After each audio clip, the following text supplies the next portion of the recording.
I was like, yeah, I better take some more classes. Well, Man, damn, I don't well, believe I'd have told that, one, brother.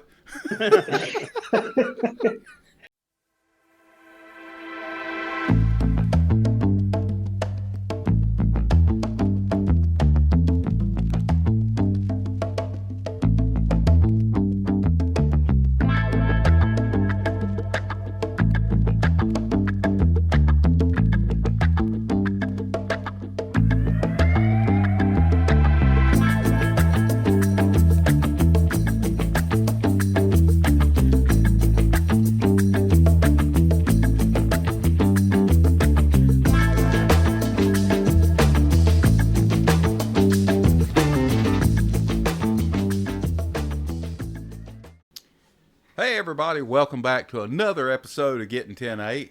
With me this week, they were so good last week, we're going to have to bring them back this week.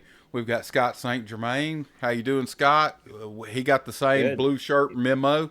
And then below him, we've got Joe Remarcik. Joe got the black hoodie memo today. That's all great, man. That's great. So both these guys are paramedics from the coast, or were paramedics on the coast. Joe is actually still working in EMS. He's dealing with remote EMS, so that's always interesting and good to talk about. But one of the things that Joe and I had kind of talked about off air, and he brought it up, and I said, "Hey, that's a perfect thing to talk about tonight." Joe, you want to tell him what it was? yeah, I have a buddy of mine who's a co-director for I guess it's a community college over in another state. And we were talking back and forth, and he says, "Yeah, well, um, we got the addition. The schools now have the addition of qualifying the new paramedics on their skills." And I said, "Well, wait, they get that at the registry?" He said, "No, they don't. For the last 2 years, when they go to test for National Registry, they do not test any psychomotor skills whatsoever. It's Nope. up to the colleges to Yep. decide whether they're good enough or not."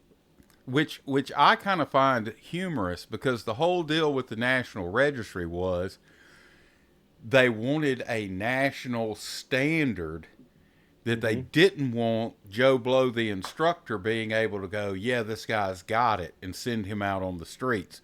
So the National Registry was formed.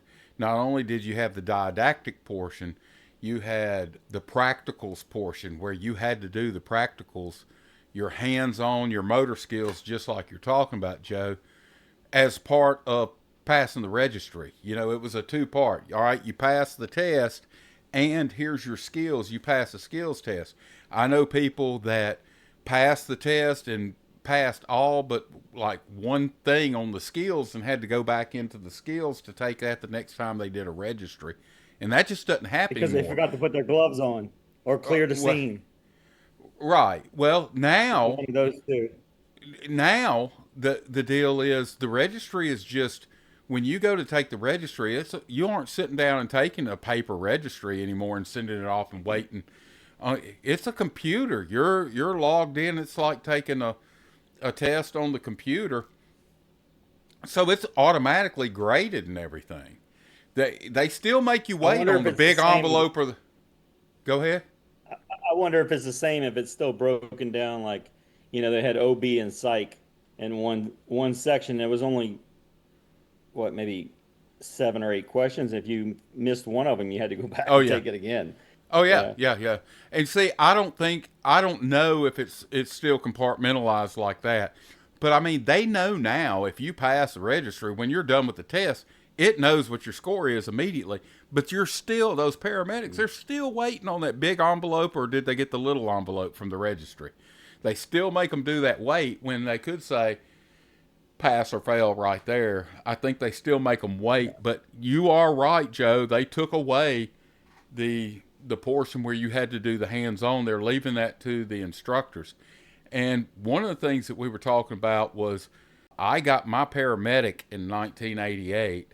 Y'all got y'all's paramedic behind me, but y'all got your paramedic. And Joe, we were talking about there was a shift in the way that when I went through paramedic school in ACLS, it was a go no go or a pass fail, and apparently in ACLS, well, it did because I saw it happen. You go to the hospital when you want to get your ACLS, you're going to get out of there with a breeze. You know, you were not going to fail ACLS, but it was pass fail when I had to take it the first 2 or 3 times. Yeah. J- And as a matter of fact, I took mine probably a little bit after Scott. I went through in '93, which was the AHA's transitional year, where entities could choose to do it the old way, pass fail, or adopt the new way, which was remediate until they pass. And our instructor, we all, I think everybody, it's just like drill sergeants. Everybody's had the toughest one, but he was tough. And he said, no, I will not accept that. You can take it with us. It's pass fail. If you fail, you have 30 days to complete and pass a pass fail. You cannot substitute that second try for this, that, and the other thing. And if 30 days comes up and you don't have that card and I don't approve the course that you took, see you next fall. And that's the way he was, because in Me, his mind, Meaning in you're taking the whole class the again. whole class, because we didn't do ACLS until February. So you go all the way to the back of the line. And the reason why he did that, and I think you and I talked about this, Rob, and Scott and I have had several conversations about this. 99% of our true 911, true emergency medical calls are usually respiratory or cardiac related. Therefore, if you don't know ACLS like the back of your hand and can recite it in your sleep backwards, you have no business being in the back of that ambulance unless you're the patient. Right. And that was the way it was. He says there's not going to be somebody there to mediate. Scott, you speak up. You and I have had that conversation before. Yep. Yeah. So Scott, were you aware of that change that took place with the registry? No, no, it wasn't, but it doesn't surprise me. Doesn't it Yeah, give it you the doesn't warm surprise and me. fuzzies about How that many ambulance clinical coming to hours, get? Joe? What's How many that? clinical hours did we have to put in? How many clinical Oh, hours did we It put was in like three three between? hundred in a Well, we had so hospital, and many. we did 300 in a hospital and 300 in on the ambulance for paramedics. something along those lines. Does that sound about right to you, Joe? Yeah, I think a little bit more on the ambulance side. Yeah, I I thought so know too. I thought it was like 500 on the ambulance when I side. used to teach, I can tell you when I went to school, we were still doing clinicals when the class was over with. Well, Yeah. as far as the actual Yeah. sitting, going to class every week, that was already done, and we were still doing clinicals. And the same for when I used to be a paramedic instructor, they were still doing clinicals once we finished the last classroom day. So it's got to be more than just more than the hospital, I would imagine. It I Yeah, might know. be. we were It's doing classroom Monday through Friday. Go ahead. I'm sorry, walking over you there. no, that's fine. Go ahead. You were Go ahead, going Rob. through class Monday through Friday, and Yeah, I was just saying we were in class Monday through Friday during the day, and then working night shift, to pay the bills, and then and then we were doing what 2 on, 3 off, and that Mhm. 3 off, or whenever you were on your off rotation, you were doing clinicals. So we're working every night and in school Monday through Friday. now, It was how it was many tough. weeks did you do that for the didactic portion? Man, that's I swear it felt like a year. Surely it wasn't. I mean, I know it wasn't, but it sure felt like that. Because It's about 10 months. sounds like you were on the Yeah. schedule of were y'all going full days? We were doing uh 11-hour days in school. I went to an No, we expand weren't doing that. Yeah. I went to University of Iowa. I was one of those just add water paramedics is what they called us when I came back down. I was the first guy they accepted from Mississippi. Now there were a few guys from South Louisiana that had already been through the program. That's how I found out about the program. and I had 2 Cajun roommates. That's how I picked up on a lot of my cooking, was cooking with these guys. We brought crawfish tails with us. We brought shrimp with us. We had all this frozen stuff because we knew when we got up there to Iowa, they weren't going to have any of that. So we brought a big old 150 ice chest just full of all kind of seafood and packed that freezer. Right on. And we were, Yeah. we were the only people up there at University of Iowa in that apartment complex that we were in that was out there, and we were cooking etouffees. We were cooking gumbos. We were cooking fricassees and stuff like that. Those folks didn't know what to think about us, but they'd smell, because we had our windows open, because this was a foreign concept to us too. We got up to Iowa City and got in this apartment complex, and they said, "Oh," we said, "this air condition really isn't doing much cooling." They said, "Well, it's not an air conditioner, it's a dehumidifier. They don't have HVAC systems there. All they have is dehumidifiers, and get a fan. Use a fan on you." And, we got up there in like mid-June. So it's to us, no, you got to have air conditioning. But we went through, and it was like I said, Monday through Friday, we were jammed up, and we would go in and have these 11-hour days. And then, so there was no working. And I was telling Joe about this. When you went to that program, they made me go to a therapist and have a therapist sign off saying that, yes, he will be able to make it through this course. He won't crash out on you. I had to have 5 physicians' references that have seen me bring patients into them, and physicians write references to get into the school. They had a telephone interview with me because I was down in Mississippi. They're up in Iowa. And I ended up in that class.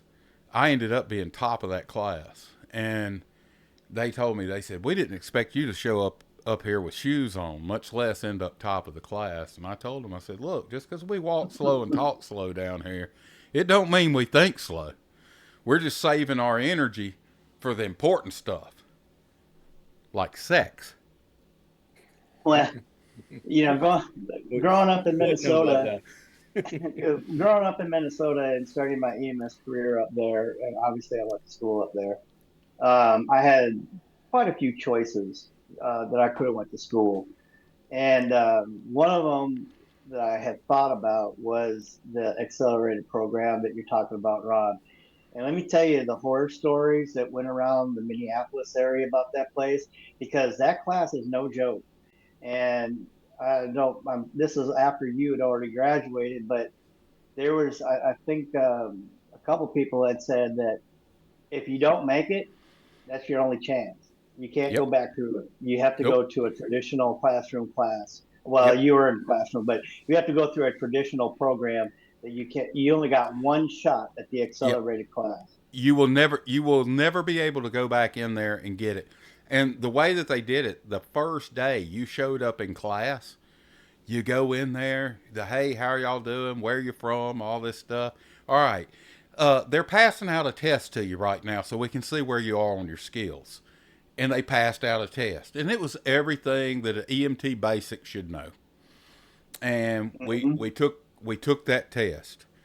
And they graded it, and then everything they taught that first day, the next day when we showed up in class, all right, here's your test for today.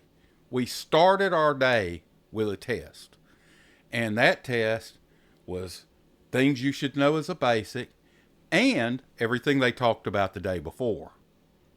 And then the next day, it was everything you should know to be a basic and everything they've talked about the 2 days before. They just rolled everything in on that test to where they were pulling back the basic skill stuff and going over their stuff, but they were still throwing at the end of class when you took that final test. That final test had like 600 questions, but it was covering everything they had talked about, plus stuff you should know from being a basic.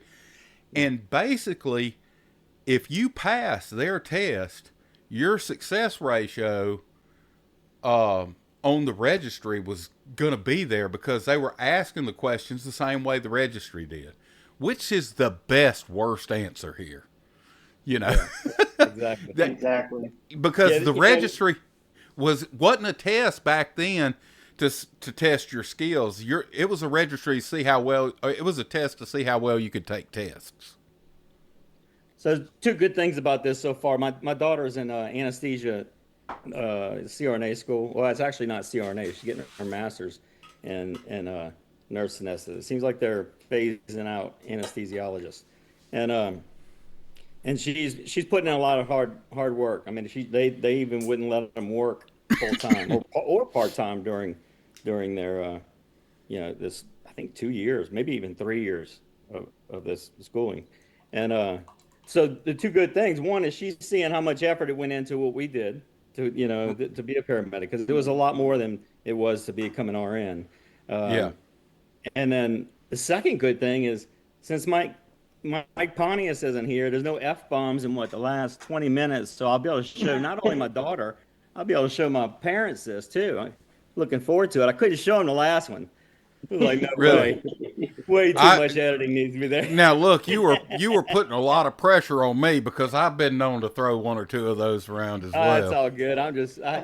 Mike's not here, But so I throw a punch. but look, if I do drop one, Scott, let me tell you, when I'm saying that, I'm thinking PH. So don't Yeah. hold it against me, okay? No, I I spell get it with a that. PH. Oh, okay. Yeah. Politically But correct. that's Yeah. right. So one of the things that we were kind of chewing the fat on was, those, you talk about the paramedic instructor being hard as nails, Joe. Hmm. They came up. We had to do a physical agility test. For a part of our stuff, we were doing. They would take us. I said it was 11-hour days. Some of those days we had what we call field trips, and field trips would be fun stuff like we were starting IVs on each other that first week. We were starting IVs. I think we started on a Monday. We were sticking each other on a Thursday. And every Tuesday and Thursday, it's stick lab day. So, and I don't know if y'all can see, but I've got some good cephalus there.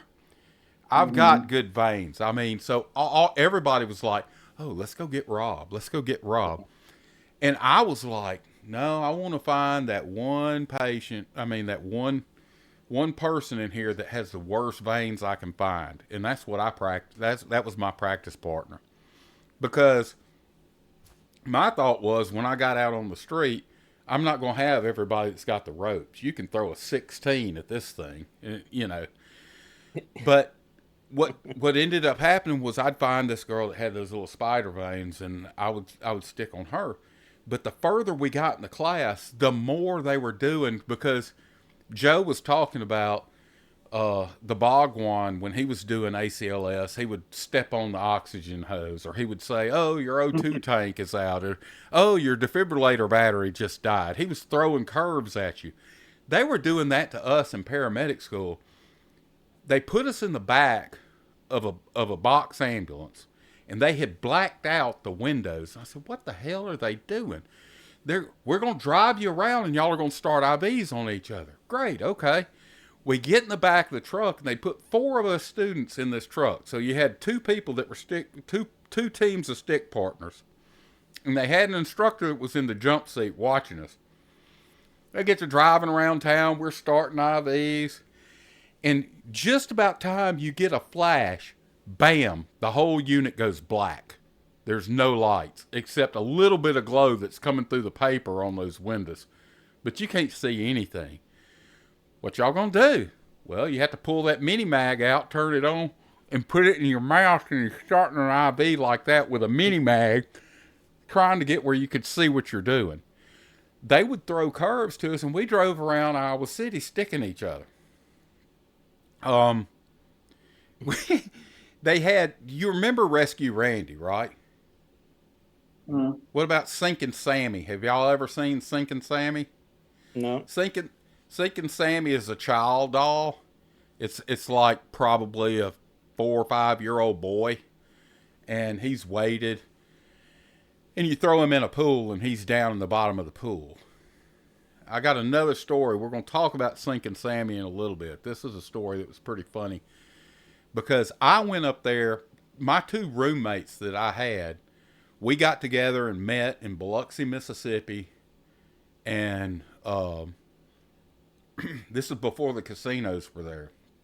We just met at one of those restaurants on the beach and talked and drank a few beers, saw that we could actually cohabitate together, and that's who we rented this apartment, us three. Two guys from South Louisiana and me. They called me their pet redneck.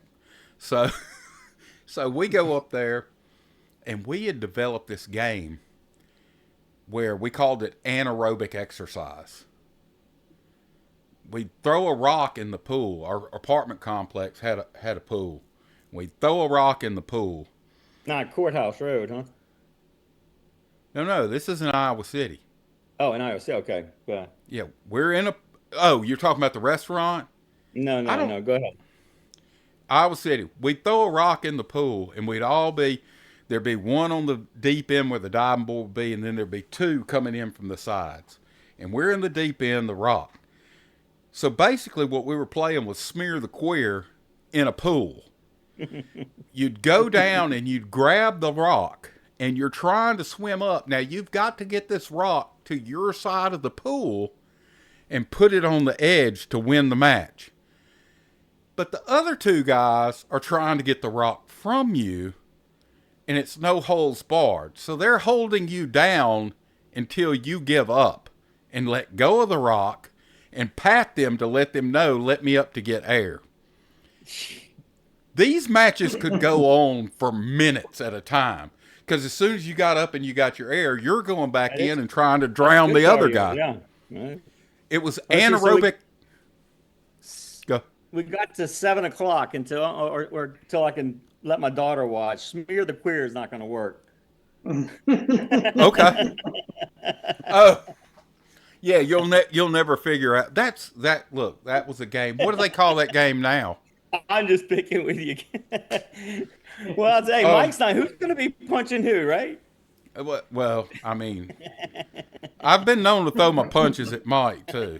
But Yeah. anyway, so No, we're playing that game, and one of our things that we did on one of our field trips, they took us over to this swimming pool, and it's me and my two coon-ass roommates, and we're all around the deep end, and we were lined up like we were going to play this game, and they threw that damn Sinking Sammy in that pool, 13 foot. It's down at the bottom. We're all looking at each other. We're looking at each other, and they're telling us, all right, you're going to go down. You need to C-spine immobilize this patient. When you get it up to the top, we're going to put him on this floating backboard, and you're going to mobilize and all this. And before he finished talking, all three of us hit that water, and we're going down and fighting for Sammy. And then we're fighting each other, and they're like, what the hell are these guys doing? But we did that. Our physical agility test you had to do this to pass the class. We went to their basketball coliseum at University of Iowa. Now that was, to me, I'd never seen, Reed Green is what we had at USM. It's nothing compared to the Midwest basketball coliseum. The Midwest basketball coliseum looked like the football stadium for USM. So, and their football stadium, Hayden Fry was still the coach there when I was there. It was like the Holy Grail. So anyway, this huge coliseum, and up there at the top, you're all up there, and you and your partner had a backboard that you carried down a kit, a monitor, and an oxygen cylinder that was all strapped up on the backboard. You had to, both of y'all get down the stairs to the court, to the floor. When you got downstairs, you put that backboard down, you got another backboard, Rescue Randy went on that backboard, you strapped him down, and back up the steps you went with Rescue Randy. When you got to the top, you put Rescue Randy down, and there was a recorder Annie sitting over there. a recording recessa Annie, and you had to do perfect CPR for 30 minutes. That was your physical agility test. Now I'll nail these compressions, no problem. Now back then, you look at me now, I'm twice the man I was back then. I was 185 pounds of blue twisted steel back then. I'm 265 pounds of corrugated aluminum now. But back then, I was built. I knew I'd get the compressions. But you're so out of breath from going up the stairs with that rescue Randy. I said, the respirations are what's gigging people. So I was huffing and puffing and panting when I finally went down and, pinched that nose, bent back, and gave recessa Annie air. I blew everything I had. A pulmonary function test, I would have blown it. I would have been fine. I blew the lungs off of her. So my recessa Annie wasn't recording respirations. So all I had to worry about was doing good compressions and going down and breathing. Didn't have to worry about what the breathing was. Yeah, I was Well, We a cheating didn't son have of that kind of physical agility. Our physical agility was Washington Parish Ambulance Service and having to do the what was that? That hospital there that was served. It was just government. I guess it was Bogalusa. it was charity. Yeah, it was charity. Yeah, the Charity charity- Bogalusa. Yeah. And Charity had Washington Parish Ambulance Service had a contract with Charity that we would transport their patients from that needed hyperbarics or any kind of thing that was out of New Orleans. We would transport their patients all the way. It was about an hour and a half long transport, and we had this guy through the back roads of Louisiana. in back roads, Louisiana, and he was every bit of 300 pounds, 350, 400. I mean, this guy was huge. And I remember. How'd he get in a chamber? Look, let me tell you, he was upstairs when we had to get there. I don't know why he didn't walk down. I mean, it was about his leg, he was getting hyperbarics to his leg, and he had an injury. But when he wanted to smoke a cigarette, I saw him get up out of his wheelchair and go hobble over and goes out and smoke a cigarette. But anyway, we would have to, me and Relda Reagan, man, this was one tough woman. Do you remember Relda? Mm-hmm. You probably worked with her in Paris. Tough woman. And we would go up there with a stretcher. Remember those old stretchers, and we'd go up there with a stretcher and get him on the stretcher and carry him down those stairs, and she'd be on the bottom side of that, holding it up at her chest height. And I mean, that was one strong one. That was the physical agility. If you couldn't cut that, or if you didn't have a back injury by, Well, I tell everybody that Furno M30 is the reason all of us old paramedics are cripples now. Is that the one where the carriage would drive? Yeah, the two man to put it in an ambulance, and it wasn't so bad that you're dropping it down, but to get it in the ambulance, it was such that when you picked it up, you still couldn't get it in the ambulance. You had to do a reverse curl to slide it into the ambulance and a twist. And a twist. Well, I did a pass. Once you got it up in there and you got that first set of wheels in there, you slide that hand and hard not to twist, And I mean, not supposed to, but hey, that's what it's just what it was. Oh yeah, we did it. I guarantee you. And I always, I'm not a tiny guy. I'm 6 foot, or I was 6 foot back then. I'm like 5'11" now. That degenerative disc disease is starting to pull me down to earth. But I was 6 foot, and I tried to find partners that were about my same height so that we could work together and be in sync. Because I would work with somebody that was shorter, and I was having to stoop down for them. That's even more stress on my back to get where we needed to be. Exactly. I had to match what they were. Exactly. Yep. But all of us on the ambulance back there in the 80s, we all had forearms. We looked like Popeye, man. Still do. Had his arms. Well, because you were... between intubation... Oh, yeah. Yeah. Well, now, and we talked about this. You said you're a Mac. And you said you're a Mac too, right? I was a Miller guy. I was a stick that dude in, hit that epiglottis, and pick up everything. Just straight up. I didn't do any of We that. learned. I learned on a cat. I mean, Chris Arson and I got to learn on cats. We went in and We we were That for peds, yeah. for mhm. peds. Yeah, we were told that was the most difficult intubation. My probably shouldn't say. My dad was a veterinarian, and let's just say he helped me get to a place where he said, "Y'all can get all the training on cats you want," and so that was really helpful. Well, look. Let me tell you what. Did the same thing. We had to intubate. They gave us kittens to intubate Hmm. at University of Iowa. They knocked them down with ketamine. You know, so you be able to intubate them, get them intubated, and get done. And they're Yeah, using that little double aught yeah. blade. Mm. And I walk in. You know, this is. I've always been kind of a smartass. I walked in there and I had my laryngoscope in my back pocket, and it had a number 4 Miller on it. And you know, it's this nurse, and they're trying to tell you how you do all this, and I'm like, Then it come I out his walk up butthole. there, I'm listening, I'm not. I pull that damn laryngoscope out of my pocket and pop that damn blade down and said, "Here, kitty, kitty, kitty." And she's like, "Oh my god!" I said, "No, I'm not going to do that shit. It's just funny." That's Yeah, like when. talk about. Oh, am I cutting you off again, Ron? No, no, go ahead. Talking about all the training that we went through, and then you and I were talking about. We're trying to remember who Glenn was, and I think I remember now, and that was when I was working with Thomas.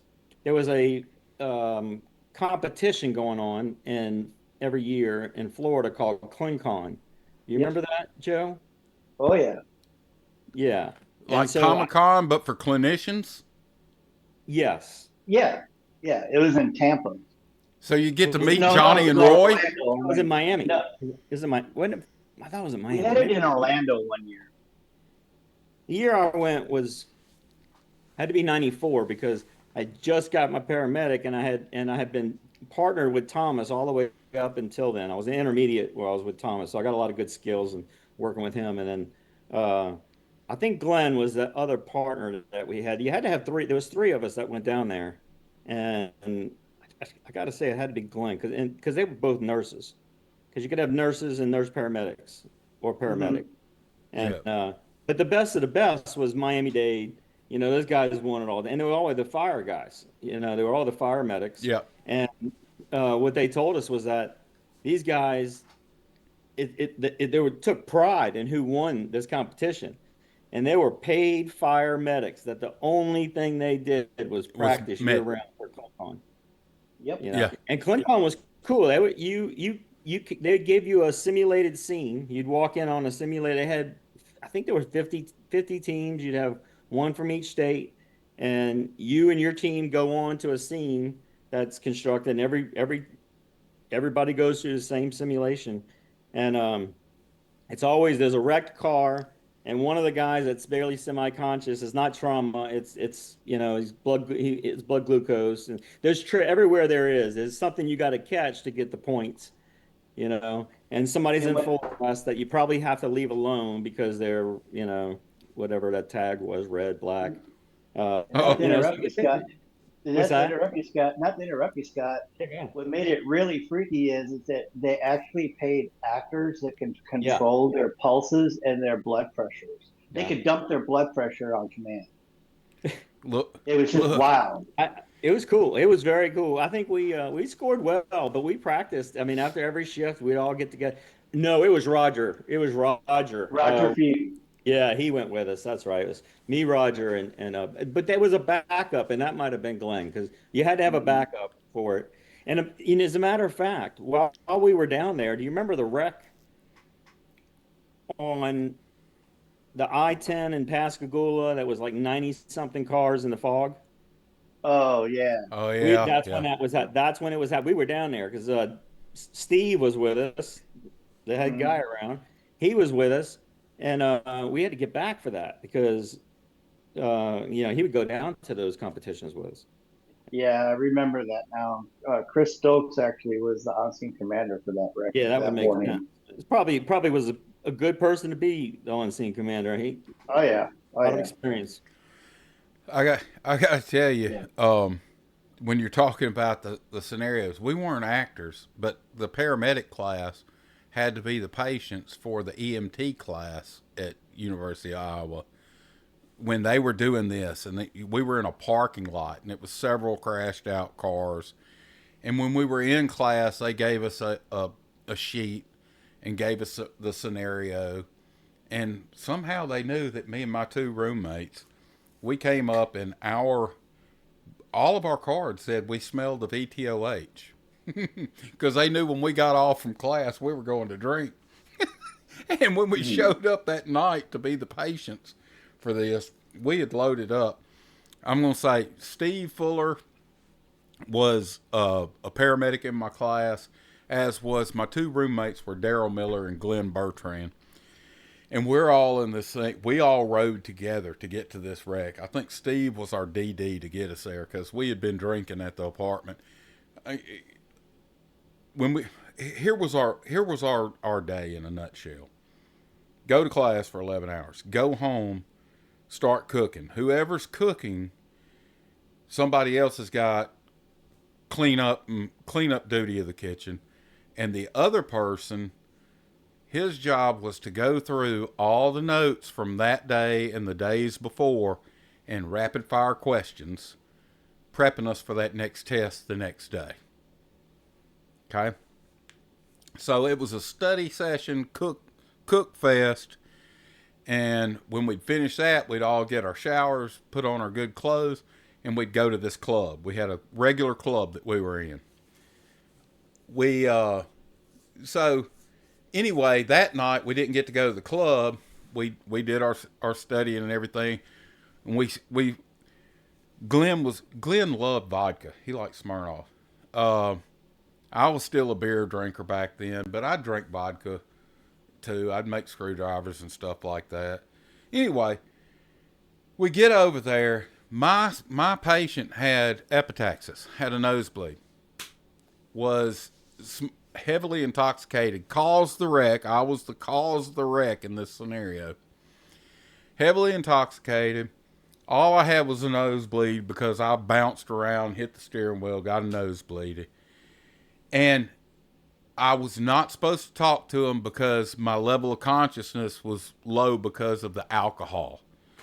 So I'd be gurgling because they had me on a backboard strapped down and everything. I got epistaxis. I'm gurgling. All they had to do was suction my airway, and we'll be good. And they were trying to triage.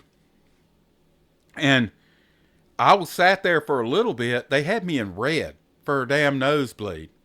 And they suctioned me like twice, and I kept gurgling. And then they said, move him over to Yellow Prime.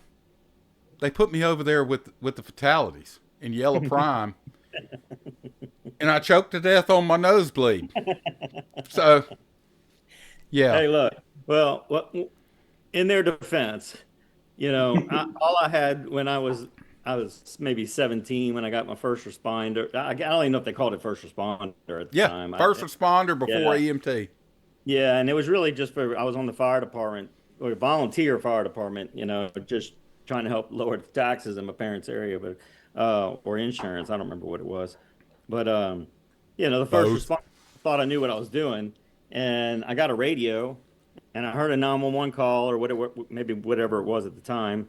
We got toned out in Slidell, and I go to this place in Eden Isles, and it was a CHF patient. He's sitting over in his chair, leaned over, and I walk in. I'm first one there, and I walk in the door, and family's there, and they're like, oh, and they're all upset, and they're like, he's in the room, and I walk in there, and this guy's just white as a ghost, and I walk over, and I don't even think I checked his pulse here. I think I just checked his pulse on his radial pulse, and I didn't feel anything. I was like, yeah, he's dead.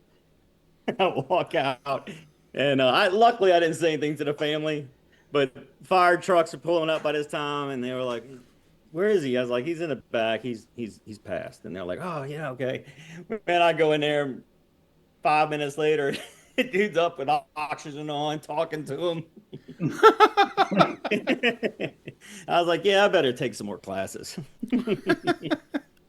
Well, damn, I don't believe I'd have told that one, brother. We're past the statute of limitations, so we're good.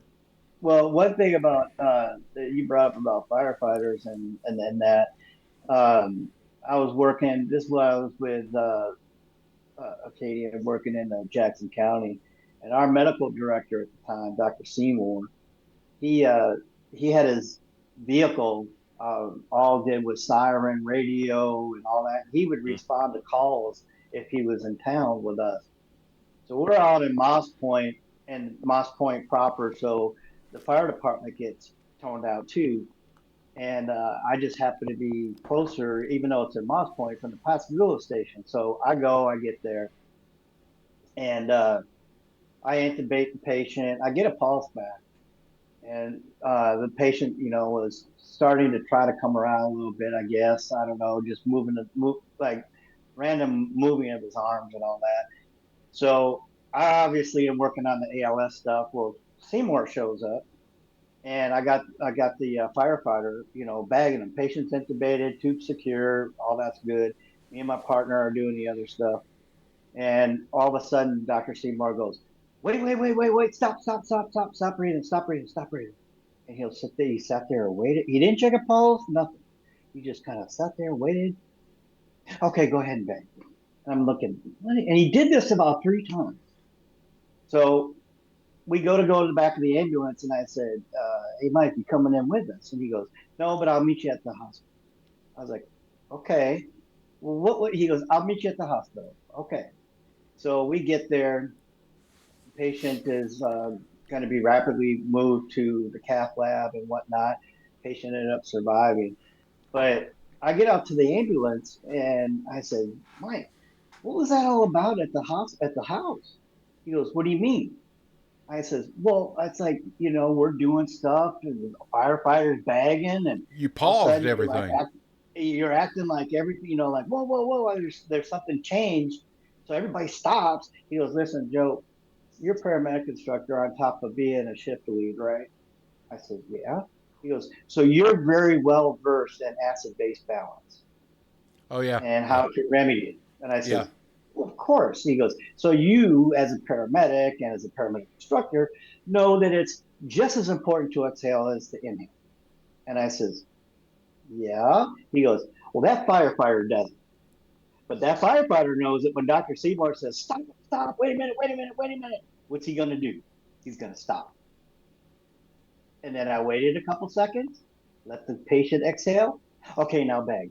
Yeah. I said, "You've got to be kidding me." That's what that, he goes, "That Every firefighter, time if I told him," he said, he goes, "That firefighter, if I told him to go across the street and chew the bark off of the tree over there, he'd he'd do it." do it. You're talking about social, aren't you? No, I wasn't. This is really my point. But he brought up a valid point. You know, the fire, those first responders and stuff. I see a lot of guys that, "Oh yeah, Ricky Rescue was on the scene." That Ricky Rescue is very important, but it's more important for you to understand their value and that you need to be the one directing them, right? Absolutely. Look, let me tell you something. They were extra valuable because doing one-handed CPR and trying to push drugs and everything, you had to take Ricky Rescue in the back of the truck with you. We didn't have.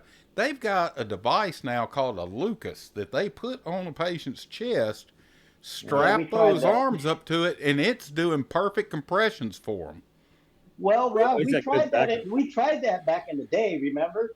They just I perfected it didn't. now. No, They that had was. the I don't thumper remember. I back in didn't the have pulse day. oximeters. We didn't Yeah, have No, pulse. we had the thumper back in the day. Oh, the thumper. Yeah, the thumper. See, But Lucas just perfected it. We right. screwed it up.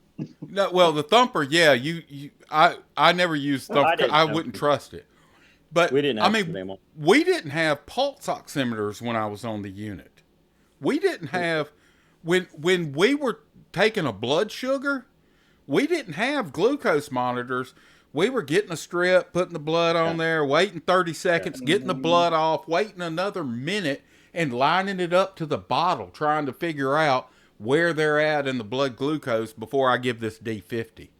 That was or, and, or, or just We revert even back had to the entitled coma CO2 cocktail. by we even had entitled CO2 by the time we get started, huh, Joe? oh Yeah, yeah, yeah. When I came to AMR, mobile medic, whatever. We had both pulse oximetry and but it wasn't like because we still had tens back then. We still had paddles. We didn't even have the hands free tens, I and we had that little thing that went on the end of the ET tube from and the green was it the green Yeah, machine? well, Remember right, right. that? right, right. Yeah, Yep. we didn't have any of that. Now we did have a demand valve. Those were sweet. I didn't D- have that. We didn't have Y'all that. didn't have demand valves. We had No, well, demand we did in valve instead Minnesota. of using the bag.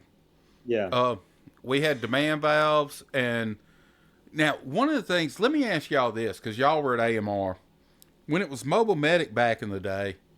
When it was AMR, did y'all have to fill your own portable O2 bottles? No, I did. Service No, techs did. yeah, Good service techs did it. yeah, they We still did had it. the Cascade system. Yes, we had a cascade system. That was one of the first things you had to learn when you were EMT ambulance at Mobile Medic. You take your portable O2. There's 5 bottles, and they start off at like 500 pounds of pressure, and then it goes to like 600, 700, and then it goes up till it gets to 2,000 pounds, a brand new bottle at the end. You'd hook this adapter up to your bottle. You'd take your regulator off and you put this on, and you took that bottle because you were forcing that air into it, and it gets so hot. They had a garbage can that had water in it. You'd put the bottle in to keep the bottle cool as you were increasing the pressure, filling that bottle up, going through the systems. And woe be unto you if you didn't shut off that bottle before you opened the next one, because you would normalize the pressure between those two and screw up the system. So you'd start off with the 500, open it up. When it quit putting air in the bottle, everything equalized. You'd shut that one off and you'd go to the next one. And that's how we had to fill our bottles. Headbeds? Didn't have headbeds. You know what we had? Rolled up towels. No. We had better than that. We had 1,000 milliliter lactated ringer bags that you cut that little hole out on that stopper and you fill it up with sand. They'd fill in the middle of Yeah. the bag. They had that hole. You'd take that plug out and you'd fill it full of sand from the beach, and then put silicone plugs in there. And we used sandbags, Wow. sandbags and tape. Sandbags, but not that literal. We had sandbags, but not like, I mean, they were. Yeah, the 250 sandbags. We had some of the little D5W 250 bag sandbags too. Those were for flail chests. Mm, Until geez. we realized that wasn't a good idea. I'm that was all the way So, that we did it back in the 80s, brother. Joe, what Promise you. year Oh were yeah, you and I teaching together at, we were both teaching an EMT course, right? it was right around the year 2000, I believe. So do Because I y'all was not were y'all wait, I got a question because y'all were teaching this. And hmm I know they went away from stabilizing the flail segments with sandbags. How right. are they stabilizing the flail segments so that people are staying oxygenated? Well, you take a bulky dressing, Yeah. like a Mm-hmm. couple trauma, and you make it so that it's tight, and then you tape it, or yeah, you can tape it or use gauze and pull it tight. You were just doing it with the trauma Bulky dressing, dressing instead of, the yeah, abdomen yeah. dressing, and using that instead of the sandbag like we were. It's not as Yeah, you heavy. were actually using the good side to act as the anchor Mm-hmm. because you would pull it tight. Is Gotcha, basically how we did it. But gotcha. Scott, to answer your question, it must have been. Let's see. I went to Acadian in '98. It had to have been right around the year 2000. Okay, yeah, so that's about that was my last year with AMR, and then I went into the ER after that. Yeah, What, 99, 2000, something like that. yeah, okay. Yeah. Well, So So you you and I Scott, like AMR? You like working AMR? did I Yeah. actually? I really did. I mean, I could tell you some moments that I didn't, but Yeah. overall, um, yeah, I did like. I got a personal story that I tell all the time. Um, there, that certain people there that have been there for a long time. I know it used to be for a while there it was a revolving door, but then you had some people that stayed there for forever. Like, I think I worked at AMR 3 different times, And you know, you got the ones like Miss Bonnie. She'd been there forever, you know, um, and Mike had been there forever, off and on, kind of like Yeah. me. Go there, leave, come Auburn back, or leave. Stanton or Pontius? Which one? All Pontius, three? Pontius. All three, Uh, really. yeah. But Miss Bonnie, you know, her and I, we understood each other. You know, me working nights and her being the dispatch supervisor. If I heard it was getting busy on the radio, I hustled up. I think Yeah. came, one time I came out of the ER, my drop time, because I heard it go out on the radio, my drop time was only like 6 minutes. So you And never got caught sleeping. You never had to call. You never a supervisor oh, called Joe you came to late. work to work. I mean, I did when I switched to days in the early morning. I knew I was always going to get that dialysis transfer, and I knew exactly when it was. So I had no problem taking a nap. But when I worked the night Yeah. shift, Joe came to work to work. But the personal story about her is, God, you know, Talking about Bonnie. yeah, Bonnie, she really, I don't know, a lot of people don't know this, but before the oil spill back in 2010, I was working the truck. Bonnie was still on, even though it was she's the night supervisor, but it was like 4 o'clock in the morning, and we were sitting at our post waiting to go do the first dialysis transfer. And I got a phone call from my mom, and my brother had passed, and There you go. so I was very very upset to say the least. And I just told my partner go to the Interflex, and she didn't know what was going on because I was in the back taking my pre-dialysis nap. Yeah. So I just started going ballistic back there. And when I made it to the front seat, she's like, "What's going on? What is the matter?" And I said, "Just drive to the Interplex." I'm sobbing, I'm crying Was he up in uncontrollably. Minnesota? He was, This yeah, the whole family's up there. You're down here by yeah, yourself. yeah, pretty much, yeah. So we get to the Interflex. Who's there to meet me on the tarmac right outside the O'Brien? Bonnie.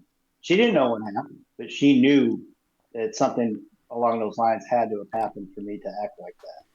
And she was the first one to hug my neck.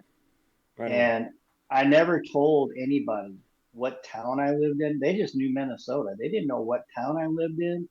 They Right. didn't know my brother's name, nothing. And I started crying again at the wake because I looked down and there was a flower plant that was sent by AMR for my brother's funeral. And to this day, I'm getting kind of choked up. That really touched my heart. There's stories like that all through AMR's history. I, excuse me. I can echo that. It was a family there, and yeah, that's good. So you didn't get written up for that then, huh? No, I did not get written up for it.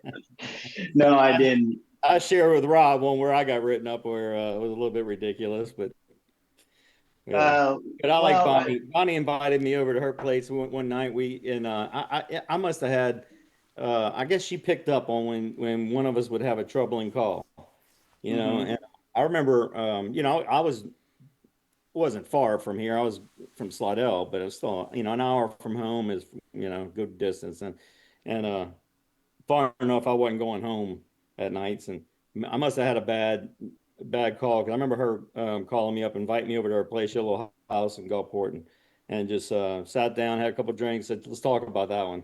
You know, that must have been a tough one. And you know, Bonnie was good about making sure you were in touch with who you needed to be in touch with when you needed it. You know, Well, doctors, hospitals, whatever it was to get on the line. well, and I used to tell there's a mutual partner that you and I have had where he'd get all bent out of shape if we got a transfer or something. I'd say, look, it's just our turn because with Bonnie there was no favorites. Yeah, You know, it is what it was. it's You were your in the time. position. Yeah, If it's your time, it's yeah, your time. You that's right. know that she was always fair. She always picked up on things, and you know, I think she's retired now. I'm not sure, Yeah, I but believe so. I believe so. she was one excellent dispatcher. And Karen too. Karen, yes, Karen, very much so. then not to forget about her, Yeah, and you Karen's know, not with us anymore. and then we've had some other ones, but I mean, even Virginia was a very good dispatcher. Virginia. See, I loved Virginia because her partner and I mean, her husband and I were partners. Mhm. Yeah, Well, yeah, her husband at the time was my partner at the time, and yeah. so I might have got a little influence, better treatment. Well, and sometimes the young bucks don't understand. Like we were sitting at Hancock, and it was getting close time for us to come in. We were working day shift. Well, there was a transfer out of Hancock that was going to put us over at Memorial. Well, there was two other ambulances there too. Well, Virginia gives it to us. Yeah, so My you can get back partner, for crew change. see, well, he gets all upset. And Scott, you remember? I know who You he remember? is. You know that I little. think I You know know that. who he is. Yeah, you do know You who know he that. is. You We know talked that about it little today. phone. You know that little phone that was in the ER right by where you go out to the regular Yeah, I think I hospital. remember this night. So he goes storming in. I was like, "Where are you going?" He goes, "I'm gonna." I said, "No, you're not." And I get out and I run. I'm right behind him. He gets on that phone. He was quicker than me to dial the number, and I could hear Virginia on the other end saying, "American Medical Response, can I help? Virginia, can I help?" And I just grabbed the phone and went, "Damn!" I said, "Don't you dare!" And he says, What do you mean?" I said, "This transfer is nothing compared to what that woman can do to us if you make her mad. Now get back into the Absolutely. truck." And and I told Virginia the story. She starts laughing. She goes, "Boy, I taught you well because that was exactly true. I was trying to get you back to the Interplex, but if he would have done that, you'd be riding Hancock County for the." And it did get busy too. Yeah. She said you'd be riding Hancock County to 2 hours of overtime. And Yep. I'll tell you, that was one big benefit with working with Luke. If he was a Biloxi police officer, if you remember, Yeah. you remember him, and so Virginia would keep us in Biloxi, and man, and that kept me busy, and that was good. I was a young medic, and I learned a lot, and I was right there by the hospital. So if it something I couldn't handle, man, I was in the doors of the hospital within 45 seconds. Lou is one of those guys that would hurt my back. Lou would we'd get on a scene Just in because Biloxi. not because he did anything, just because of that height difference. Lou was somebody that would Yeah. hurt my back Yeah. working with him. Yeah, well, so Lou and I was, well, Lou was shorter than I was, which is great because I'd never seen anybody shorter than I was, but it worked out well. When we get on a scene, though, Lou could handle a scene because he was Oh, Biloxi PD, absolutely. and we were on Division Street, and it got rowdy one night, and even the cops were having a hard time handling it, and Lou looks over at this guy, a big old dude. He says, "Man, let me tell you, you don't want me to get my feet in your pockets because I will tear you up." I mean, I'm gonna jump up and stand in your pockets, He and would be, come up with that stuff. He yeah, had a one liner for everything. he was a tough dude, and he was a fantastic basic. He was really good. I Oh really yeah, like he work. was. I Yeah, really like. when he went to be service tech, that really was kind of a taken out of the good partner pool there. What Yeah. is he doing these days? I have no idea. Last I know, he was living with his mother. He and his mother were. I was gosh, that brings back something. I was Katrina, and I'm trying to remember. Oh, we were listening to WLOX, and Lou Blomberg calls into WLOX and says, "You guys, this is Lou," and everybody knew who Lou was. Yeah. And he Mm. said, "I'm on the point with my mom in the house, and we're washing away." And I mean, I remember hearing that, and how helpless. I wasn't a paramedic at the time. This is, Yeah. I was doing animal health by this time, but just to hear my old partner screaming for help, and telling me that, hearing I'm in the house with my mother and it's washing away, and it did, you know, and all those houses did. It was Yeah. one hell of. No, he, no, Well, he's, hell, the uh, the damn casino washed up right there. yeah, yeah. That was Isle of Capri, wasn't it? Both of them. It was in Grand. The Grand washed up. Well, both of Grand washed off. In the what Treasure was Bay that? made it to The Highway Copa 90. Casino. The Copa Casino ended up on shore and wiped out all those containers carrying his pigs or pig bellies. Or, I don't know. It was rotten down there. Oh, Yeah. And Treasure Bay, I think, got pushed up onto Highway 90, didn't it? yeah, Treasure Bay. Yeah, all of them. Yeah. There were, Broadwater, they couldn't find it. They couldn't yeah. find Broadwater for like 2 days. President. Oh, the president. That's right. Yeah, Where did it unbelievable. Yeah, end up? The bottom of the at the bottom of the It harbor. sunk. Yeah, Damn. it didn't go inland that I remember. Mm. Yeah. no, And that's no. that at And post Katrina was when they started. All right, we can start putting casinos on the back bay now. yeah, it took that for They them to do also, that. yeah, they changed and they let them anchor to the or be built onto the land. That was Yeah, Island So, View, Island View, and Gulfport. You're on the north side of 90. yeah, well, so is the Grand now, and a lot of the other ones went to the other side of 90. Well, it's not the Grand anymore. It's Harrah's, I think. Um, Yeah, you can tell I go to the casinos all I the time. used to love the Biloxi Grand because in their poker room they had a hot dog, the rolling hot dogs on there, and the Yeah. steam buns under it. it So when you were reminded in you of the the Circle K. yeah, well, Hey, but they were better. They were fresher. They were taking care of us in the poker room. There hadn't been a now look. I like the bow, but it's nothing compared to what the Grand used to be pre Katrina. They got the hot hey, dog hey, there, huh? hey, Scott, you remember when that crew got from Jackson got busted going to the casino after they got done with their transfer? To You ever heard eat, about that? to No, they eat or weren't play. eating. Well, that's what they said they were going to eat. I don't know. They asked to go eat. This is back when I was the peer marketing coordinator. I remember I was I, there when you were there. Yeah, for that. and so I was out and about doing something. Oh, I know what it was. I had to go cover for a little bit, and then somebody else came and brought me an ambulance, old Unit 23, the old J&R ambulance. Yeah. And so I got my 800 radio, and Beth LeBlanc, Oh, she Beth. gets a hold of me. She Yeah, gets a hold of me on the radio and says, "Where are you at?" And I says, "Oh, I'm coming up on the Grand Casino."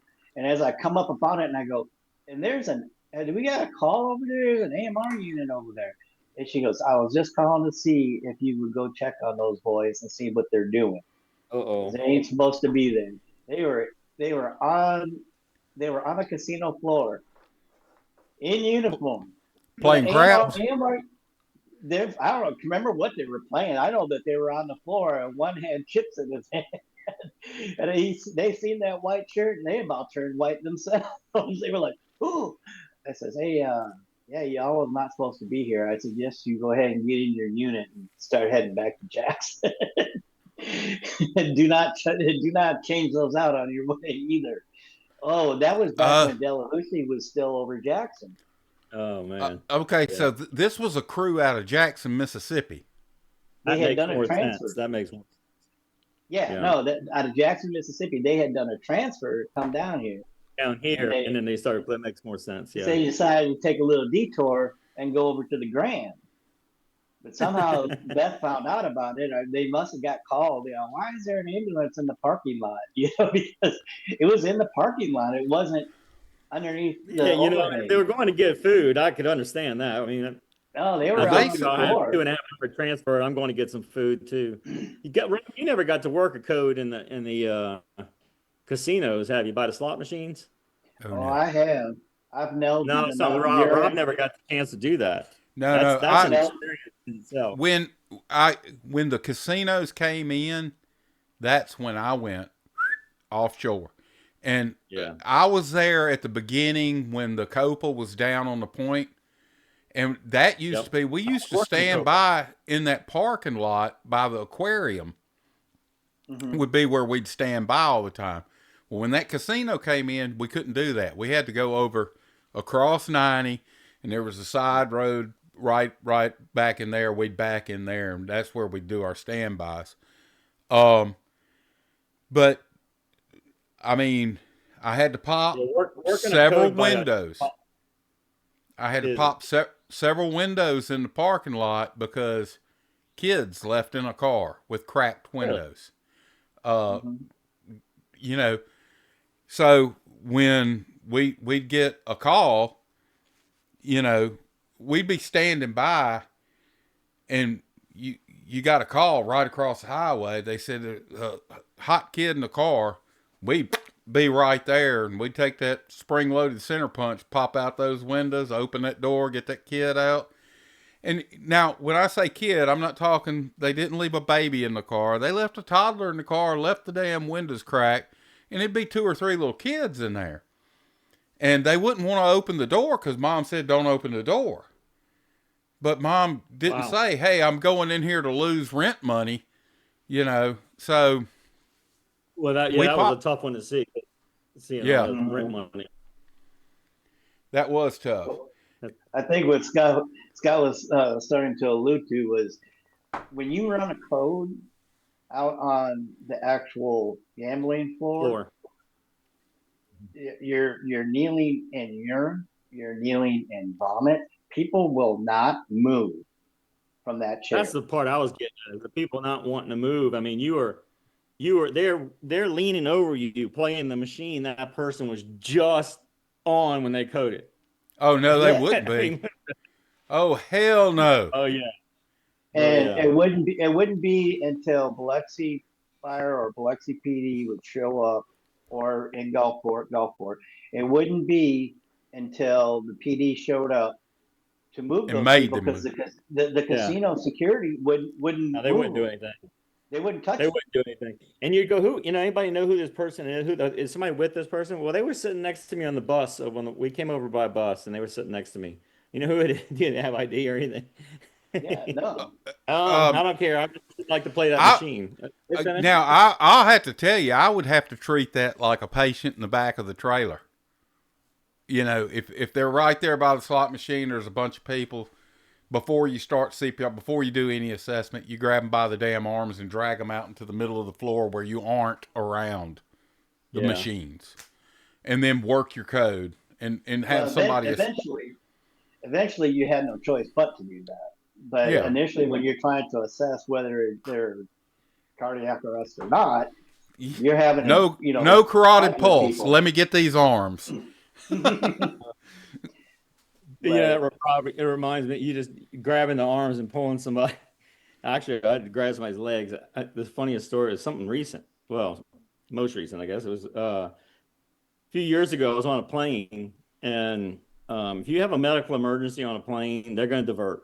They're going to divert your plane, and the chance of you being late on your wherever you're going is 100%. It's 100% with And a a lot of chance times, of missing your yeah, meeting.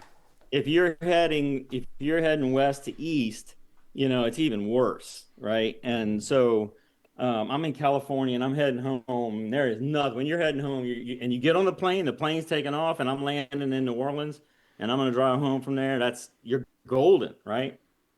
I'm on the plane, and then it comes over to air. Do we have a doctor on board? And I was like, oh man, this isn't good. And then it was like, was there anybody on board?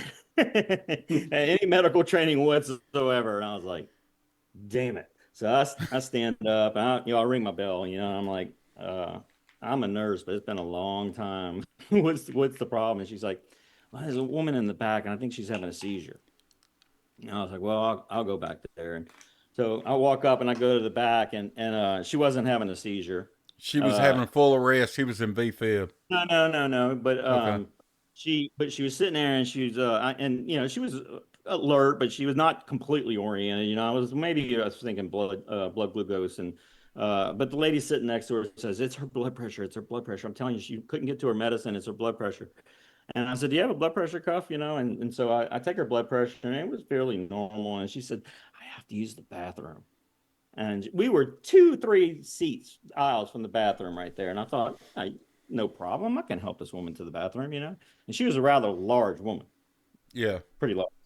And so it took a bit for me to get up and get her up and then kind of get behind her and help her to the bathroom. And then I shut the door and I was like, I started thinking this might not be a good idea, sending her into this bathroom. So I said, Right. don't lock the door. And then I was like, all right, that's good. And I didn't hear it lock. And I'm, you okay in there? And nothing. You okay? Nothing. So I opened the door and she is slumped over. And so I was like, oh no. And I mean, Vasovagal this is reaction? a, I think so. And the only thing, I mean, what am I to do here? And I'm like, God dang, I couldn't drag her by her arms out. It wouldn't work that way. And we're flying. So I just grabbed her by her ankles and I started dragging her, and all of her clothes are coming up as she's going Oh down yeah. the aisle. And Hey, they told me in paramedic school there's no dignity in death. Get them out and treat the patient. yeah, and then but once I think it was vasovagal, because once I got her legs up, she started coming around, and the stewardess says, "Do we? The pilot wants to speak to you. He needs to know if we're going to divert."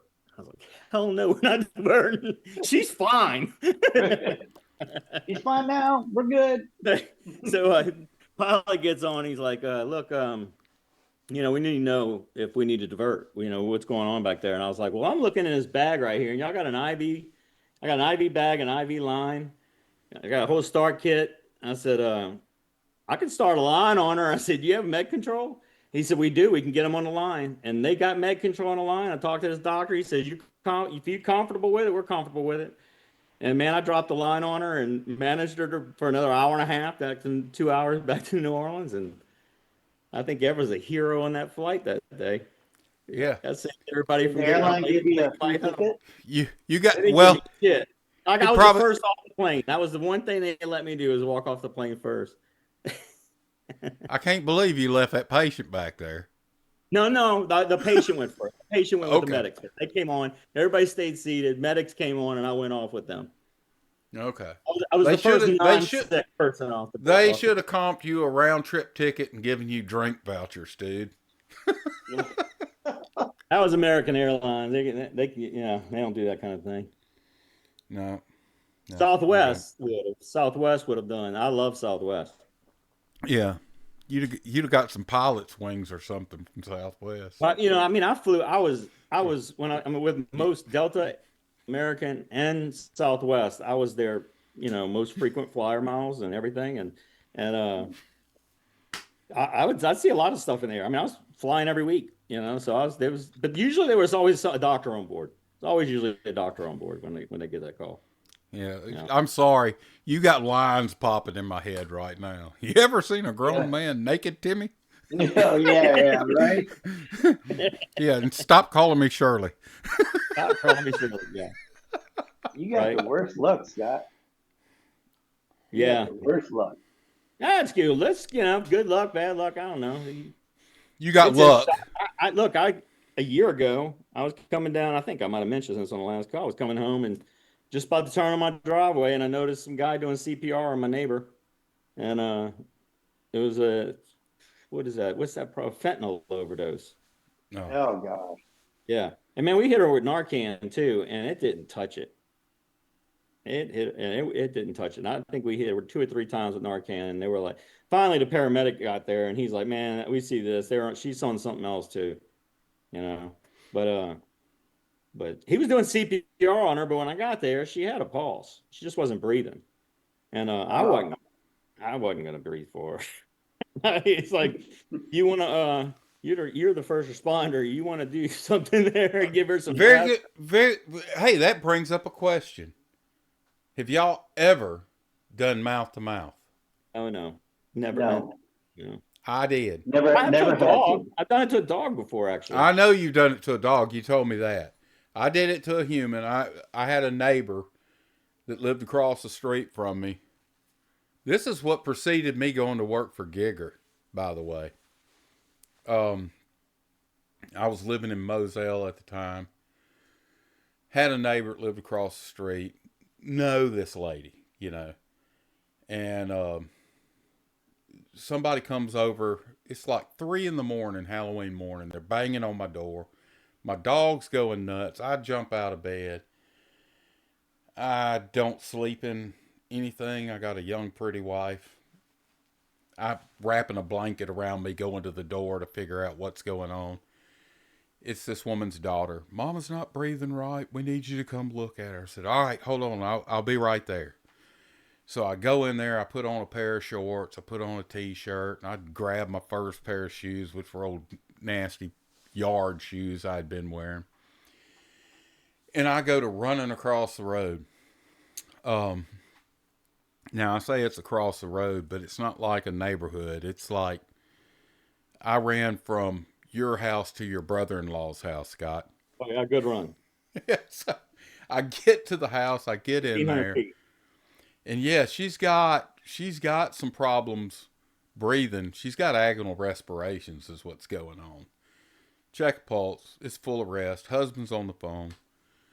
I tell the husband, I said, tell dispatcher this is a full arrest. There's a paramedic on the scene, and CPR is starting now.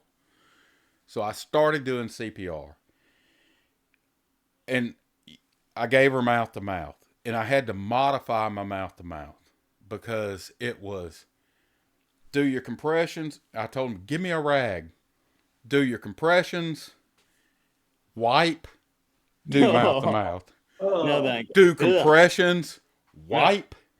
Do Yeah. mouth to mouth because the emesis. So ended up, in comes this ambulance, and this is a brand new paramedic. He did not have good scene control. He looked like a deer hitting the headlights. I think this was his first code. So I'm like, I've been doing compressions. His partner starts doing the compressions, and I'm telling him what I know of history. This woman has congestive heart failure. She's been losing heart function for years. Look, it's right here. You see it? So anyway, ended up, that's nasty. Ended up, I said, I'll get the line, you get her intubated, and whoever gets it first, we can get the first rounds of drugs going in there. One, we did the shock. And then I'm starting the IV, and he's going to get the tube. Well, I get the IV. In goes the epi, in goes the lidocaine. And I look up, and he's still messing around with this laryngoscope. And I'm like, I said, you come run this code, and I'll come up there, and I'll get that intubation for you. So he goes, okay, great. So he hands me his laryngoscope. I thought you were going to tell me he found your gum in his mouth or something, in her mouth. No, I get the larynge. I didn't have gum. I woke up from a dead ass sleep. So I get the laryngoscope. I swap out that Mac that he had on there and said, give me that Miller, and I put it on. And I get down, and the way I always did it was I would sit on the floor, and I'd have my arms going on each side of the patient, head right between my legs. Get in there with that laryngoscope, and then all I had to do was lean back to see the vocal cords, and I could shoot that tube through the vocal cords. Watch the balloon pass the cords, inflate it, put my stethoscope on, listen, breath sounds equal on both sides, we're good, secure the tube. But I've got this patient's head lifted up, and I'm passing the tube through the cords when this guy's supervisor walks in the door and sees this guy with ratty ass yard shoes on, a pair of cut off blue jeans, and a t-shirt intubating this patient. And he's like, he's a paramedic. He's a paramedic that works offshore. He knows what he's doing.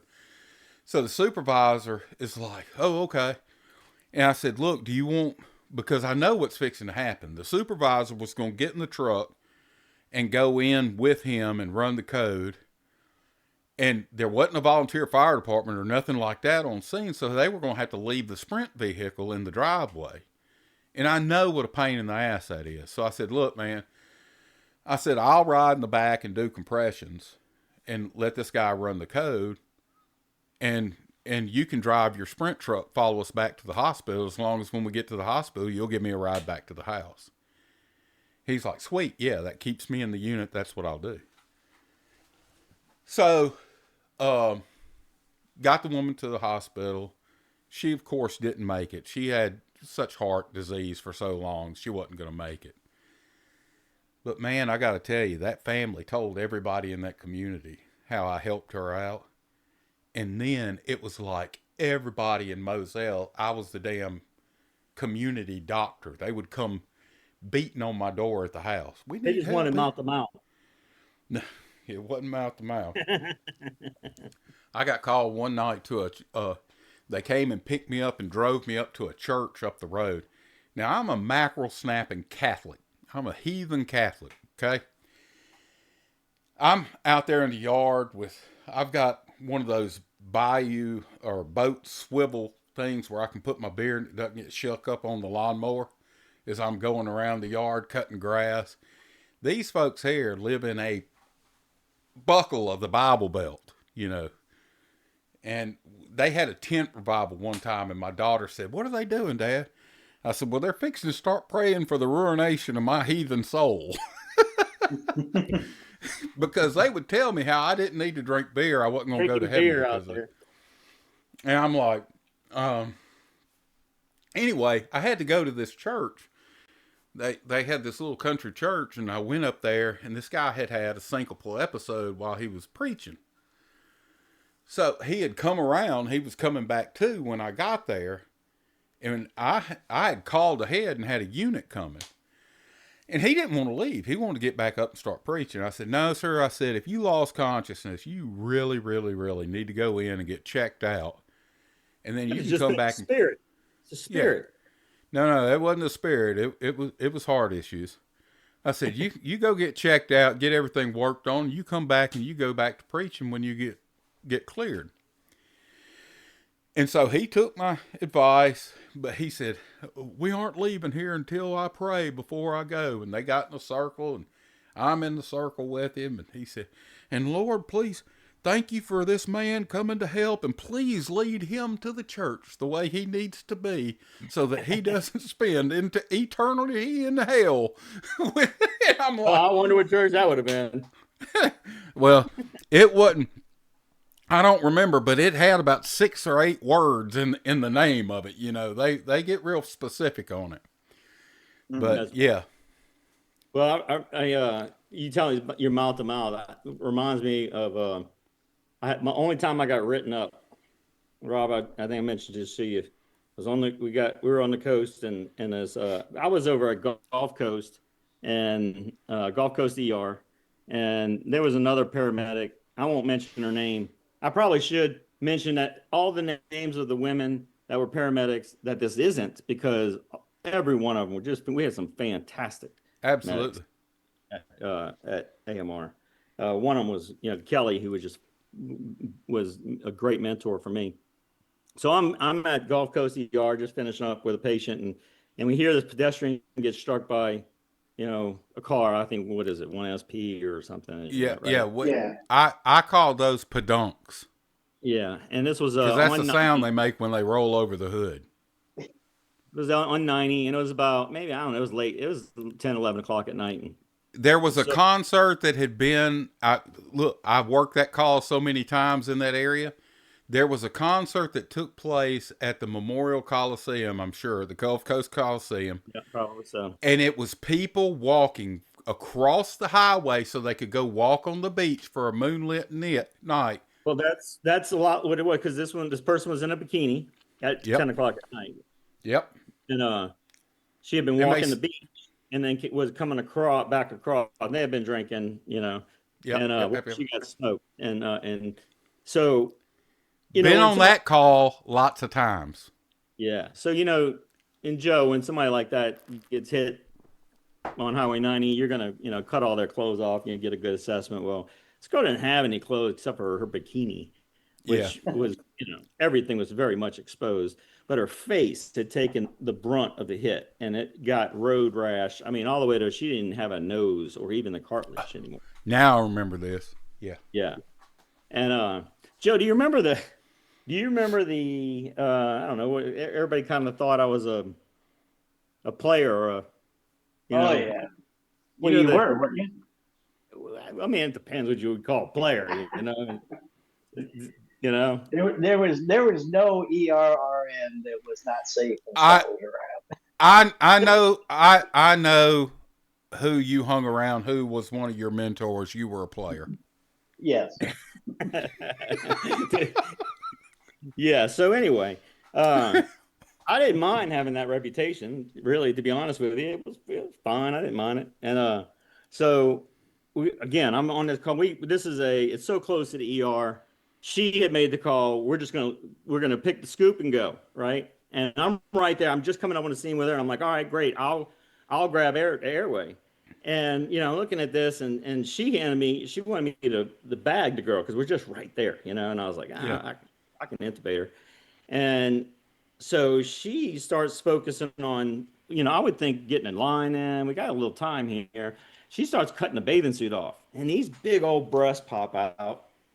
And I look over and I go, oh, I know this girl. That And probably wasn't the right she moment, Scott. didn't she didn't laugh. She didn't laugh. And I think the That driver laughed, but she didn't laugh. And and by the that's time how the I got incident back, report started. that's how it started. And I thought it was funny. Uh, but I did too. I ended up in Delahousie's office once before. I think I told y'all that the last one. I did tell you that, but the cell phone incident. And Yep. when I woke up thinking it was an ER doctor talking dirty to me, and it was a cell phone service just coming to see how my service was. And Delahousie got wind of that one, and then he got wind of this one too. So Yeah. Yeah. There's Well, not much that got you past know the what? At that Bhagwan. point, he started inviting me to all his parties. Every Yeah. single one of them, I was the first invite. I'll tell you that. I tell you what, the Bhagwan had his pulse, his finger on the pulse. Not much got past him. No, Well, no. I I ended up having a call that I actually got a pulse back and everything. What happened was, and I ended up in Delahousie. In the end, I ended up in his office. Was I had a patient. It was unknown medical at about 12:30 midnight uh, at Division in Maine in Biloxi. Yeah. Okay, so I get there You run and code, but you run priority one or two? oh, we're already won. Okay, because a lot of times those general illnesses came in as a No, two. no, it was an unknown down unknown. Oh, okay. See, and that's different. I'm used to. I was used to code 1, 2, or 3. Yeah, Right. we changed it up I a bit. wasn't used to the We need to priority change that thing. up. Yeah. So Yeah. so I ended up going up getting there. They Scott, you remember David Brown? No. Yeah, he was a basic at the time. He had gone to get his paramedic. But anyhow, we get there and it's a skinny guy, probably in his 30s, and he's at some pine on the sidewalk. There's a couple people around. I asked, did anybody see what happened? As I'm doing a quick look and all this other stuff. He was in fib, so I shocked him 3 times. By that time, I had my airway ready, and I'm hearing all this stuff. Well, he was kind of stumbling down the sidewalk and all this other stuff. Okay, so I get him intubated. We run one round of ACLS. We did epi, and then I did a lidocaine, and then in between the lidocaine and the next epi, I said, well, what the heck? So I gave him 2 milligrams of Narcan. Did CPR, did another epi, bam, he comes back. He Oh gets a shit. pulse back and everything. So no Narcan neural function. wins. No neural function yet. So we load him up. I'm headed, and of course we got a short ETA to Biloxi Regional, and Dr. Lott was working. Ah, my And favorite. That, so I get him in that's there, cool. and Dr. Lott's like, okay, well, that's Marty. good. Yeah, he goes, that's good, Joe. It's real good. So he'll live another day to shoot up again. I was like, oh my gosh, I can't believe you said that. So I get a retrospective chart on it from a new FTO, which she will rename nameless, and it said, why did I deviate from ACLS protocol? I wrote back, I did not deviate from ACLS protocol. Put it back in the box.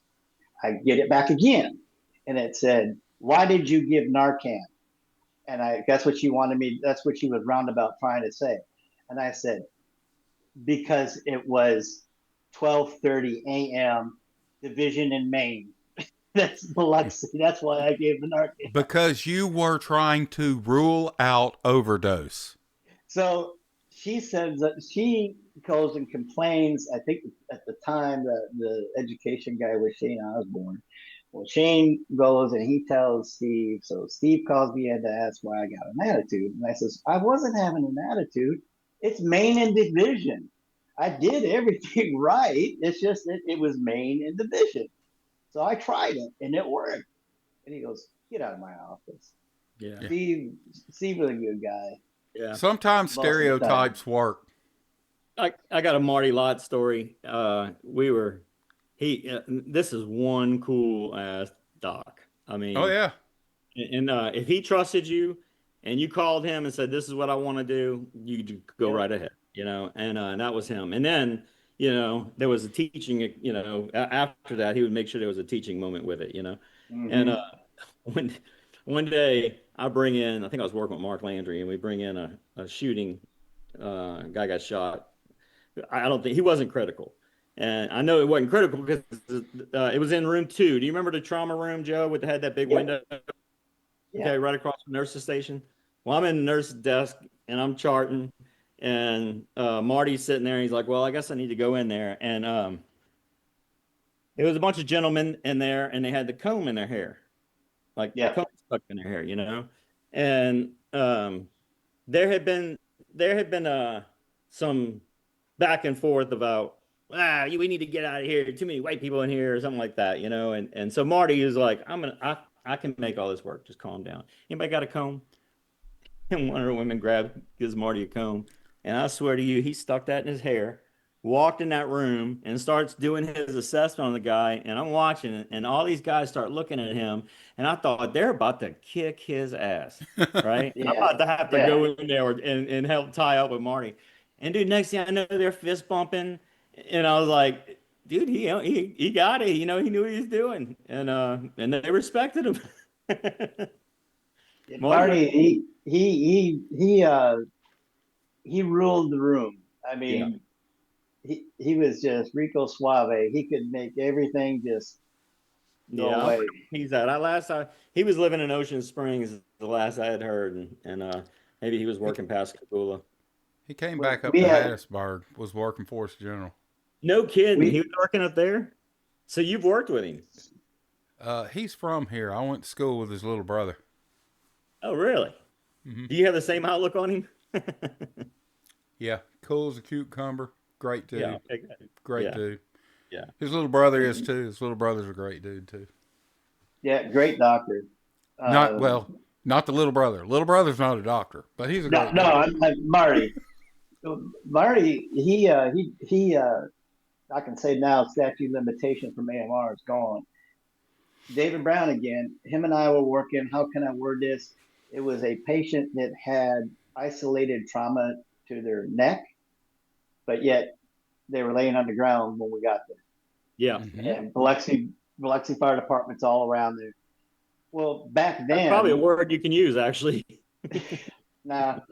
Uh, so back then, I had just gone through. We hadn't got through PHTLS yet, but I had BTLS before I came down.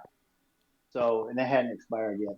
And in BTLS, you don't have to put a seat collar on the patient if they're found supine and you hold the head and actually log roll them, right? Right. Well, put it to you this way, multi-system trauma was not this dude's problem. No. And he had a very, very, very slow pulse, What if was at it? all. Well, let me just ask this for clarification for everybody. Um, did he have breeches on? Yeah, he had britches on. Okay. Okay. All right, now Okay. why is that important? I know what he's getting at. No, Was it he a wasn't. David Carradine? Oh. No, he was along those lines, but with fully clothed. Okay. So I'm thinking to myself, Fire's helping me package him up on the backboard and everything, but I didn't have a seat collar on because we rolled him. And I told David, I said, go get on the radio and ask if I can go ahead and pace him.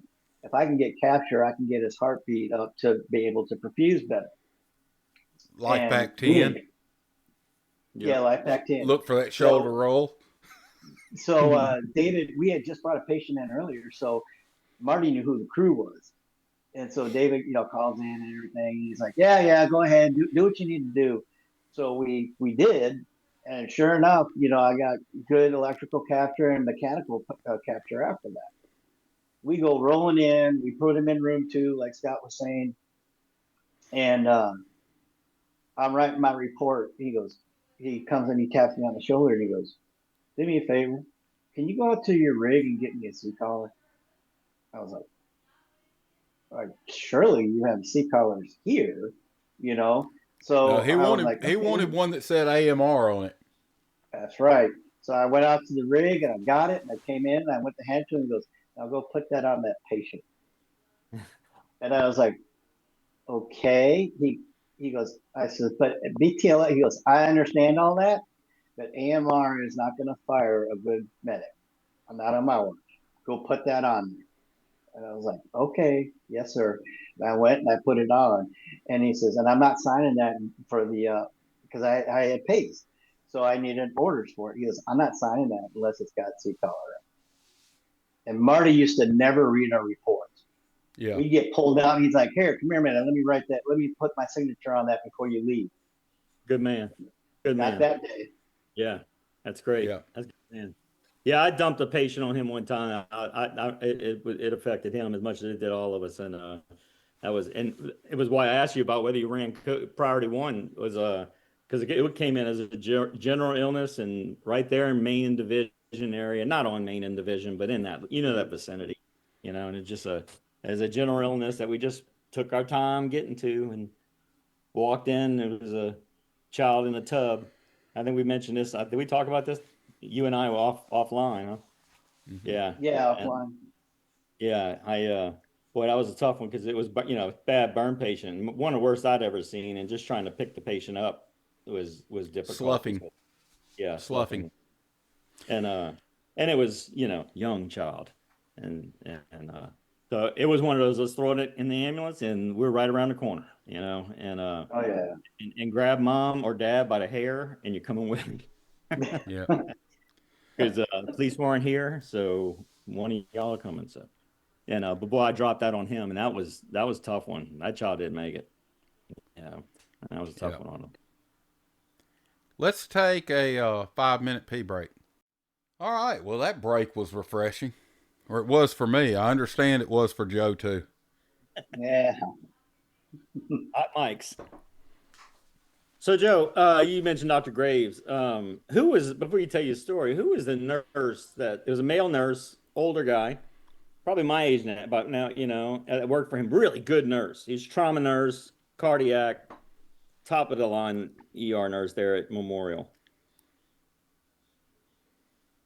There was one, believe it or not, it's his name was Lance. I remember him. Oh. I don't think it was him though, because this is back in the old ER. Yeah, that's right. That's right. I'm thinking, we're talking 92, 93. And because I remember my first arrest was right there at the Garden Park, whatever the nursing home was right across the street. George Mm-hmm. Bradley was on scene.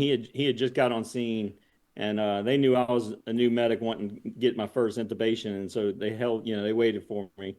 I mean, seconds, I don't know, but I got my first tube and got into that ER My and my first can't remember his name. He grabs the patient off the bed, and before he knew that I had a pulse bag, he's like, "Scott, this patient's got rigor mortis." But she was just, but no, should yeah. have been a DNR for sure. But My anyway, first That's my first exposure to Memorial was we had to pull up. I was riding around with Chris Powell. He was actually supervising that night. We pull up, and Dr. Scribbling was. You know how Dr. Scribbling used to lean up against the wall, kind of squat down and smoke his cigarettes. And I was like, "Man, that's a really old ER nurse. He probably got a lot of stories to tell." He goes, he goes, "That used to be our medical director before Dr. Harris." So I yeah. was like, "Oh, okay." He does have some stories. I bet he does. He So, wasn't at Memorial very long when I first started. Dr. Graves. Dr. Graves is Yes. awesome. He's incredible. I still follow him on. You follow him on Facebook? Oh yeah, he's on my Facebook. Him and I we're Yeah. Air Force buddies. That's So, He's awesome. active on there. He's just a great man, all great family man. Yeah. oh yes, yeah. And I took a shining to What? him, or he to me, right off the bat, because he said I reminded him of some race car driver. If you ever see Tom's arms, he's got these humongous forearms because he used to work on his own engines and race cars back in the day. He was Huh. big into to motorsports, and I was working North Gulfport up in the Orange Grove area, and this little kid. It was at nighttime. It was dark out, and he was swinging on a rope. And when he swung on this rope, he went to jump off, and when he did, he gravity took over, and he landed square on his wrist, on his palms. And when I got there, he had bilateral Yep. fork Fractures. fractures. Mm-hmm. The spoon or the fork, whichever one you want to call it. So I checked him out real good, and he was in quite a bit of pain, but he was a trooper. Um, Went ahead and we boarded him and everything like we're supposed to, and given those fractures, man, I really want to give him some relief. So I was able. He allowed me to start an IV on. So I think he was like 10 years old, and we had his arms in the the SAM splints, keep Right. him steady. So I call Memorial, and I said, I need medical control, and Dr. Graves gets on and goes, hey, this is Dr. Graves. I said, hey, Dr. Graves, this is Medic 34 or Unit 34 Medic Remarcik. And I started with my report, and I told him that I wanted to give him some morphine. And he goes, all right, that sounds pretty good, little Joe. But yeah, go ahead and you can go ahead and give him 2 milligram increments. But he left it at that. Yeah. And I said, well, yeah, 2 milligram increments. He goes, yeah, just make sure that he's conscious when you get here. Just make him comfortable. I knew what that meant. Yeah. That meant don't snow him, right? Right. And I had the discretion of giving him as much whatever. He didn't give me an exact cutoff or exact amount. You could. So I get You were titrating to effect. that's basically what he wanted me to do. Yep. And he didn't set the parameters for me other than don't use all. Well, if you want to use all 10, if it's not going to knock him out, and because this kid was in pain, so we bring him in and bring the kid in, and we put him over on the bed, and I'm standing there, and Dr. Graves walks up to him and he goes, "Hi, I'm Dr. Graves," and he goes, and the kid looks up and he goes, "Hi," he goes, "That's Joe," and he goes, "Yeah, I know that's Joe," and he goes, "Yeah, he's my friend," and he goes, "Yeah, well, he's my friend too. Can you tell me where you?" He goes, "Can you tell me where you live?" He goes, "In a house." Yeah. Not until you give me Joe's phone number. And then Dr. Graves looks over at me and he smiles and he goes, "You did good," because that's what he wanted. The Yeah. kid's still lucid enough, but they're going to be able to do what they. I mean, he's got obvious fractures. There's Yeah. nothing that's going to mask anything, right? Yeah. I get to the Enterplex to go home, and I get called into the supervisor's office, and I'm not going to mention the supervisor's name, but he's about mine and Scott's height. And anyways, we go in there. I go in there. I got written up because I gave a narcotic without a specific doctor's order. No, no, Hey, no. come You on. had an order. Yeah, No, it wasn't specific. that is specific. It was very specific, I'd say. All he said was you can give him morphine in 2 milligram I mean, how implements many times did they until tell he's you to give comfortable. morphine and titrate to effect? I mean, that's just, I'd According say to that's, this person, and yeah, I got that's, written up for it. yeah. I got written You up should have for it. fought that one. You should have fought that one. That's a lot easier to fight than the one where I say, I know your titties. Well, now speaking of that, Dr. Graves, me and Chuck Leidick, you know where the railroad Ah, I love street. fire. Gulfport fire. Me and Chuck. Chuck got there first. It was Thornton and the railroad tracks. You know where that's at, right, Scott? So it was a car versus train. Mhm. So we get there. Chuck's already in the ditch. Working on her. It appears to be a woman. It's a woman. And so we come pulling around, and he just yells up to me. He goes, "She's unconscious. Just grab the backboard. Come on, let's go." All right, fine. So we go down there with the backboard. We get her loaded up. And she's unconscious. We get her in the back of the truck. Chuck jumps in with me. So uh, I'm at the head. Chuck's at the feet. We're cutting clothes off, but there was no blood in the groin area, so we left that alone. Uh, did the bra, the whole 9 yards. And as Scott would say, they were, and they just stood there. She's supposed to be. She said she was coming around. She said she was 45. Good silicone. There's Well, right. There was two little scars right underneath it. Okay, so that's what that is. So we're going. I get one large I'm bra. passing on this assessment. What's that? I said, am I Yes, passing on this assessment? Oh yeah. So, bam. Chuck gets one IV. Bam. I get the other. We get to the hospital. I give a report. Dr. Graves is in there, and he's like, "Okay, all right, all right." And then this one nurse, I forget her name. I think her name was Becky. She comes around to the front of the counter, and I'm writing, and she looks down at my report, and she goes, "You need to change that F to an M." And I was like, "What?" She goes, "Your she is a he." And I said, "No, no, no, no, no, no," because he goes, "Oh no." I went in there to do a catheter, and I said that this was going to Oh, be a little bit of pressure here. And she goes, "Oh, I don't have," in a very deep voice, says, "I don't have one of them." wow. No, And that was in the 90s. that catheter has to go all the way back up in there. And so what happened after that is for about a week, I would say, every single time that I brought a patient and Dr. Graves could hear that it was me on the radio, if I brought an Are MBA, you sure? Sure. that's exactly what he said. I would get my report, and he'd get on there. He goes, "Now, are you sure, little Joe, that it's a male or a female?" And he did Oh, that for a week. And I didn't ask for medical control. He would Now, just hear it and push the nurse out of the way and said, "Let me get this one. Let me get this one." now let Because me he knew ask you my this. boys. Let me ask you this. Is this y'all were surely doing this on phone and not on state net these days, Oh, no, right? this was state net. state net for You were sure. on state net and he would ask, were Absolutely. you sure? Yep. Yeah. I like this man. I Oh like yeah. this Oh, yeah. man. He said, I "Are got a you He, great sure?" story. Grace saved me from Delahousie, and what was who was is the nephrologist on the coast? I was doing all the dialysis. Was it Dr. Lanier? Brunt. Who? Not Brunt. No, Lanier was it? Lanier. Yes. Was he the? I mean, this is the big guy, big dude. All Yep. the He was in charge of all the dialysis centers okay. in Harrison and Hancock County. So it's 2 o'clock in the morning, and I get a call to go back up a medic. I don't even remember who it was, um, but I remember who the driver.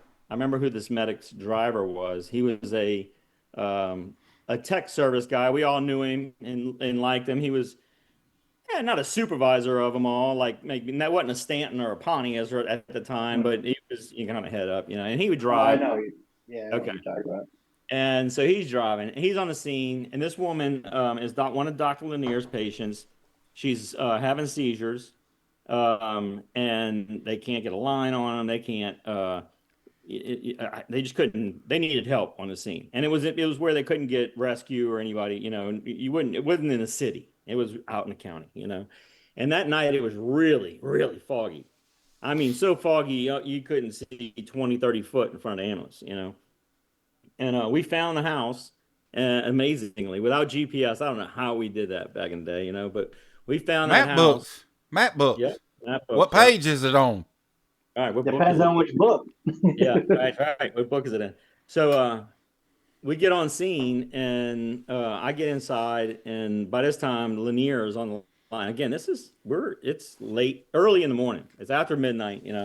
Lanier is on the line. You're like, oh gosh, and he's saying, you need to get a line in her and get Valium, and that medic was working on that, and I was a little worried about the airway. This person's continuously seizing, and she's just biting it, and so. She bite All that of a AT sudden the tube in seizure. half. Yeah, yeah. Well, so seizure stopped, and come to find out, this and the doctor told us her problem is that she has herpes, and I was like, I don't think that's the problem right now. Come to find out, it was that herpes of the brain. I never heard of it, but this Huh. person's herpes it was in her brain, and it was causing these seizures. And I guess because she was so, these dialysis patients get so immune compromised Yeah. that something like this can just flare up or whatever. Anyway, so we get her in an ambulance, and I got her intubated, and we got her in an ambulance, and I mean she's not seizing anymore. She's just unconscious, not breathing. Uh, and I was like, Jay was what his first name started with. I was like, let's go, let's run. And uh, I think I was with Mark Landry, and I thought he was going to follow us. We take off. I mean, we're running, and he's running hard, and I'm up at the head bagging, and all of a sudden I hear him screaming and curse the driver, screaming and cursing and punching the steering wheel and going, "Oh my God, I'm gonna be fired. I'm gonna just quit right now." And I was like, "Dude, what is wrong with you?" And he's like, "I'm lost. I don't know where we are." And again, it's 2 o'clock in the morning. We are in the middle of nowhere, Mississippi. There's not a street sign. We don't have GPS, and it is as foggy as can be. So And I picked up can't State look at the Net. moon. Can't. Oh, there was nothing. And I felt for the dude. I really did because he was going to be fired for this. And so and it wasn't, to his defense, he didn't have anybody ride the shotgun with him giving reading maps, right? And he didn't have any help. Uh, and it was foggy getting in there. So trying to remember where your way back out, that's difficult. So you got to give him something there. And but man, dude he's punishing himself right now. And I just need him to get us to the hospital so I pick up the state net, and I said, "Look, the dispatch. I said, look, you're going to need to send a police officer up every single highway that is anywhere near this address where we picked this woman up, and have the cops come find us." I said, "I'm going to have the ambulance stop because I have a feeling we may be going in the wrong direction." And we were. And it took about 10 or 15 minutes, but an MHP came up and found us and then turned us around and got us back to Memorial. And again, I can't reemphasize this enough. It's 2 o'clock in the morning, and guess who opens up the back doors of the ambulance? Steve Delahousie. Dr. Lemieux. Steve Delahousie. You win, Rob. Steve Delahousie and Dr. Lanier. And Dr. Graves is sitting there, and I think he knew me well enough. And I don't know how well Steve knew me at the time, but they went after the driver, and we were going to get this patient in, but they stayed out there. And when I got back out there, there were dents in the side of the ambulance where this dude had just been trying to punish himself, beating up the ambulance. I don't think that did him any good with Delahousie No, right there in front of him. that's more damage to the property. Well, I that think he's one of nickname that Graves gave me followed me throughout the entire Gulf Coast. I mean, even to AMR. Little Joe. Little Joe, I'd Scott, never heard it. you, I can't believe you. Stephanie, if I was going to Biloxi Regional when Stephanie Parks got her RN and was working in Yeah. there, she would always answer. Yeah. She knew my voice. Go ahead, little Joe. Go ahead, little Joe. When I was peer marketing coordinator, you know what Delahousie and those guys used to do? Because I had my little 800 radio on my nightstand, right? Mm-hmm. And Yeah. Delahousie used to brag about how I can call Joe right now, 3 o'clock in the morning. He's gonna answer that ring. And a couple people would say, "No, no, no, you won't. You're gonna have to ask him a couple times." He goes, "Watch this." Hey, little Joe, within 3 seconds. Yes, Steve, go ahead. And he says, "I'll talk to you tomorrow." I was like, what the hell was that? And then he finally told me about it. He's like, "Yeah, man, you won me $20 last night." I want He my bet somebody cut, dude. $20. He I bet want somebody $20 that I would answer that radio at 3 o'clock in the morning. I want my cut. Joe, I asked you earlier if you ever slept on the ambulance. You ever got caught sleeping on the ambulance? You said no, I came to work, and I believe you on that. But I'll tell you, I slept a lot, especially during I school. slept on an ambulance. I slept on it. Yeah. We worked 24-hour shifts. Oh man, I would hurt my back sleeping in the ambulance. I could with any patient I could On handle it, but sleeping in the ambulance was so difficult. You know, trying to get your knees up on the dashboard and your butt Yep. down right. Yep. So anyway, That's I always White found Harbor. that I could remember the number of the ambulance that I was in. Instead of somebody's calling, "Hey Scott, wake up!" Right? You're gonna wake up. Right. They're not calling Scott, wake up. Hey, Unit 25, wake up. You know, or 10A, whatever. But you knew your number, and you come up out of dead sleep when you hear your number. Were they still Yeah. using the Claxton system when y'all were in the station? Well, we didn't have stations. We were in system status management by then. Yeah. By Yeah, then, yeah. we had the Claxton system that the typical Tones. and then Yeah. Yeah. Same as they Slide go L. with their Slide L trap. had all that. Yeah. Yeah. Yeah. Again. When I started out up in Minnesota, they just had like a long tone, and everybody would just sit there and wait to see who got called, Yeah. what unit was. What was the purpose for the different tones, Rob? Do you know what Different that was? stations. You could hit Knew silence your on the tone? you could hit silence on your radio, and the only way that radio would kick back on where you could hear it would be when your tone for that station Really? went See, I off. never knew that. All that time, So, never so knew that. like Station 1 had a tone, Long Beach had a tone, um, Bay St. Louis had a tone, and Orange Grove had a tone. Those were the stations back in the day when I was there. And they all had their individual tone, and you could push a button and it stopped.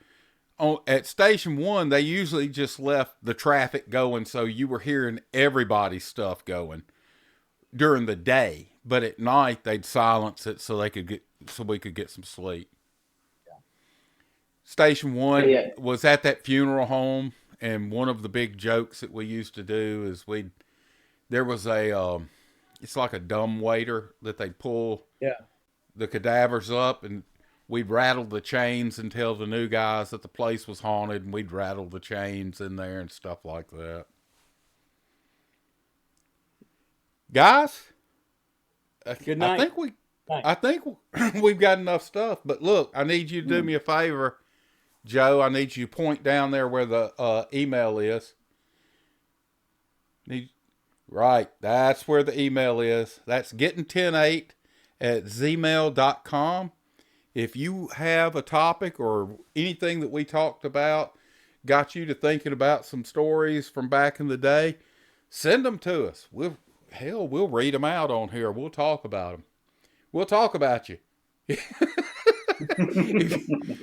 Well, no, if you put your name on there and say, "Don't talk about me," we won't tell you who it is, but we'll talk about the story or the scenario. Good Got to it, see you, Joe. guys.